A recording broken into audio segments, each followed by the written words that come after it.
কিন্তু আমি শহীদ ইকবাল ভোটের বিরুদ্ধে ছিলাম।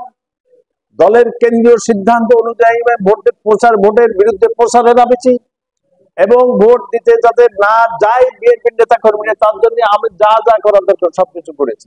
একজন ব্যক্তি বলতে পারবে না যে শহীদ ইকবাল আমাকে আনারস মার্কায় ভোট দিতে বলেছে।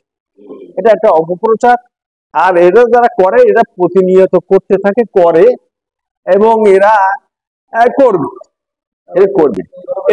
এই বিষয়ে আমি বিচলিত নই।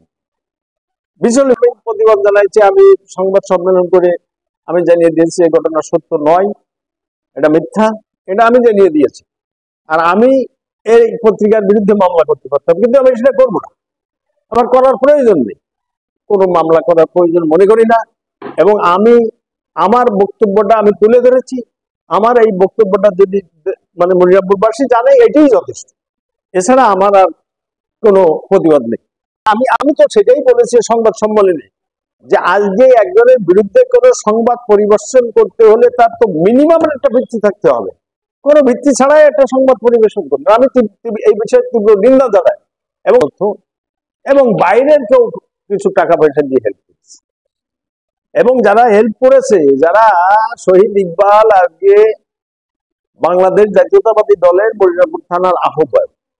আমি 2002 সাল থেকে মনিরামপুর থানা বিএনপির সভাপতি ছিলাম, এখন আহ্বায়ক।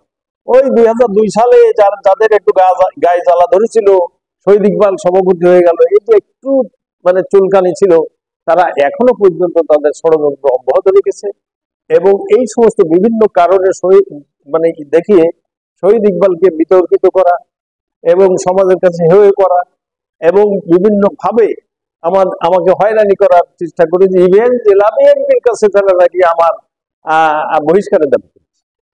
এখন আমার বক্তব্য হচ্ছে, আজকে অনুসন্ধান করে দেখা যাচ্ছে যারা এই সংবাদ পরিবেশন করেছে তারাই ওই আমজাদ হোসেন লাভলুর কাছ থেকে টাকা নিয়ে নির্বাচন করেছে। তার সমস্ত তথ্য আমি জোগাড় করে ফেলেছি। যদি কোনো প্রয়োজন হয় আমি সেগুলো প্রকাশ